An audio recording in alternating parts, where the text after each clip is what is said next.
What's the best nutrition for pregnant women? Oh, the raw living food diet, for sure.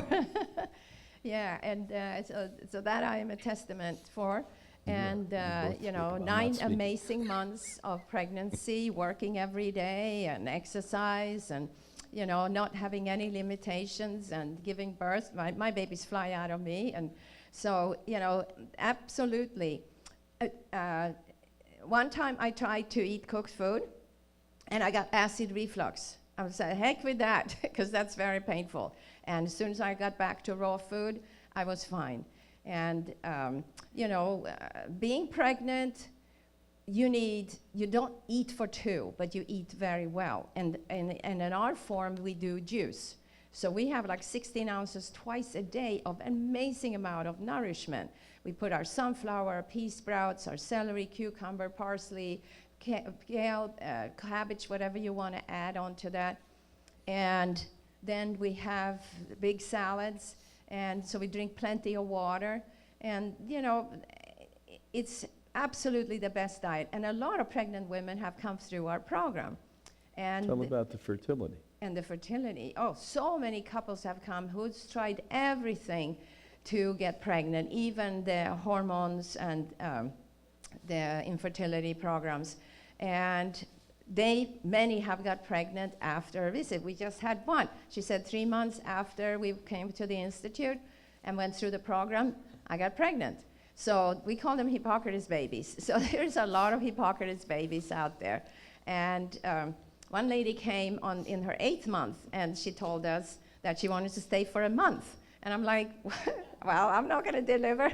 But she made it home to New York. She's from New York.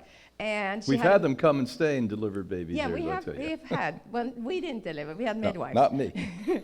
But and I have midwives, and which is a wonderful thing. When you give birth, you have a midwife. That's like having a sister who's with you through the whole thing and the whole pregnancy. I highly recommend anybody to have a midwife.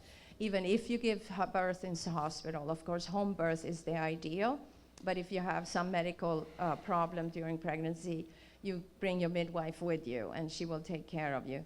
So this lady came, and she had severe candida, yeast infection, and they were going to put her on heavy diflucan and medications like that, and she didn't want to cause any problem for the baby, so she came.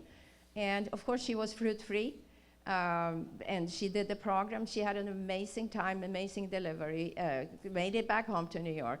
But so it is the perfect diet for pregnancy. But I'm not talking just a plate of lettuce, cucumber, and tomato. That's not going to make it. Sprouts have the hormones. You know, it has the phytonutrients, have oxygen, has enzyme.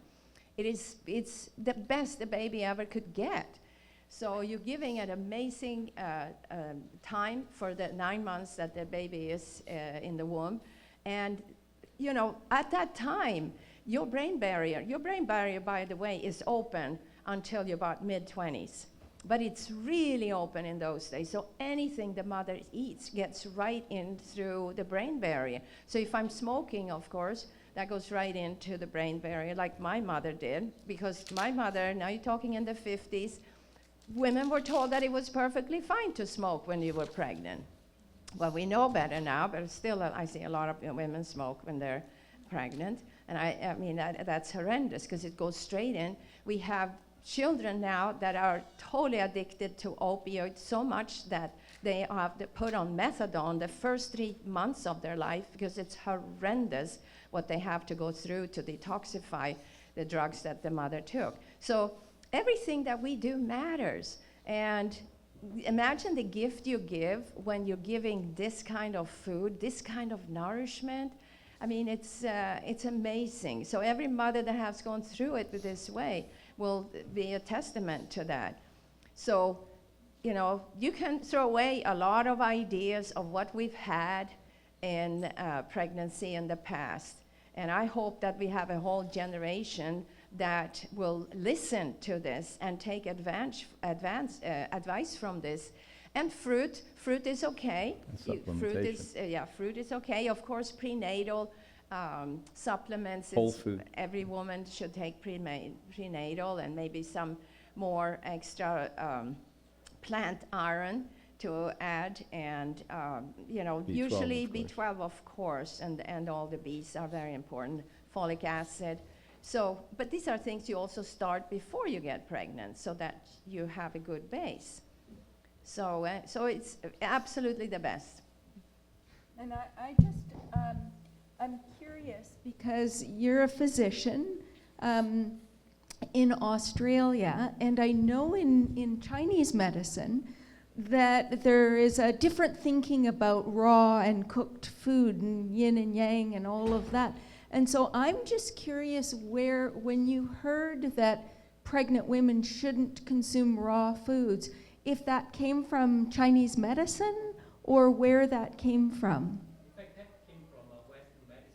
Because I've got two daughters, and each time they were pregnant, when they came out of the place, they told us, "Oh, we shouldn't eat any raw." We were told about Maybe it was microbes on it or something. Oh, okay. I think that's, I know exactly what you're talking about. No, and you're right.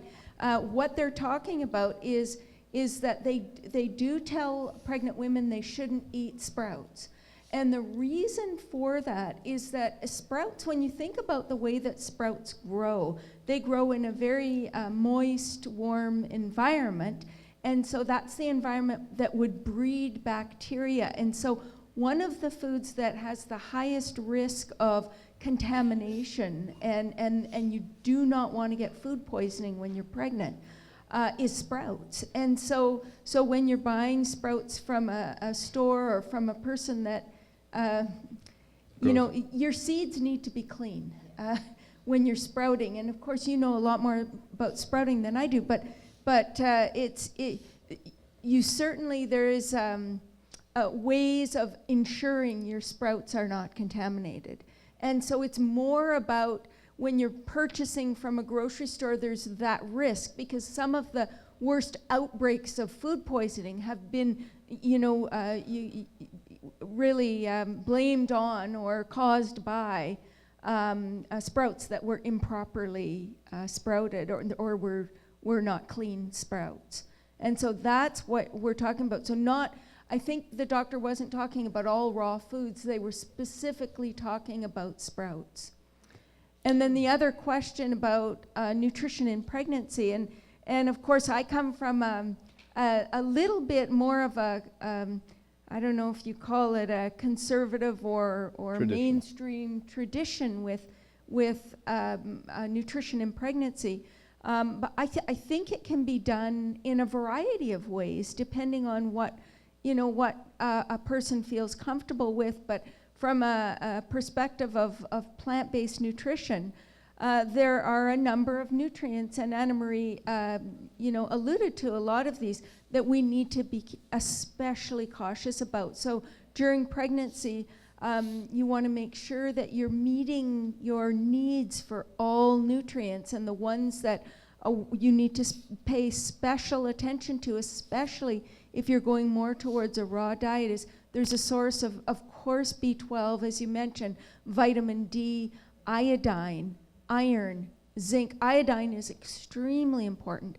And some people doing a raw food diet or even vegan who are not using iodized salt or any seaweeds, and especially in Europe where the soil is quite poor in iodine, they may end up short on iodine, and that's not a good thing during pregnancy. So, and even protein, you need a little bit more protein because you're growing this whole little new being. So you need to design your diet that would, in a way that would ensure all of those are met. And in the books that Vasanto and I have written, we've got plans to ensure that all of those bases are absolutely covered. One of the great benefits of going through pregnancy and lactation as a vegan or a plant-based person is the levels of persistent organic pollutants in breast milk are so much lower than they are in an omnivorous diet. Give them some numbers. It's like shocking. It's shocking. I know in the farm study years ago, I think there was 1% of the levels that there was in the milk of omnivores. So it's the tremendous advantage. And then, of course, the other nutrient to be thinking about is fat. And we need healthy fats during pregnancy, but of course enough essential fatty acids. And even though women, it's interesting, there was a researcher in the UK by the name of Dr. Burge, and he did 2 studies that I thought were absolutely fascinating, looking at conversion of alpha-linolenic acid into EPA and DHA. And he looked at a group of young men, and then he looked at a group of young women. And the young men converted, I believe it was 9% to EPA and 9% to DPA, which is an intermediary between EPA and DHA. And DHA, they didn't convert any, 0%. But the total was about 18% conversion. When they looked at young women, it was different. I think it was 9% to DHA and even more to EPA, and then somewhere in between for the DPA, but a total of about 36% conversion.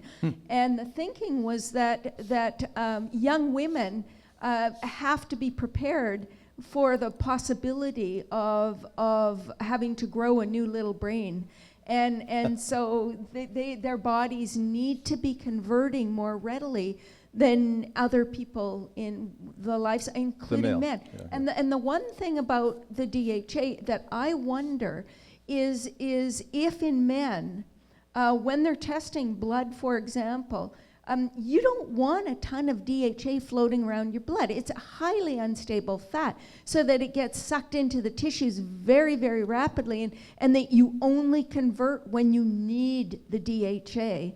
And so that's why men, it's just a theory, but there's obviously a reason why the DHA for men came out so low. Now, the other thing to know with vegans is even though our levels of EPA and DHA are significantly lower than they are in omnivores, we are able to maintain the consistent levels over many years. There was another study out of the UK that even after, I think it was 20 years plus, those levels were still, they don't just keep going down, down, down. The conversion seems to be reasonably adequate over time. As we age, we maintain it more so. So these are all considerations, but even with that having been said, I would still consider, because there's still many questions and we want to maximize our EPA-DHA status when we're pregnant and lactating, of taking some sort of a supplement during pregnancy and lactation.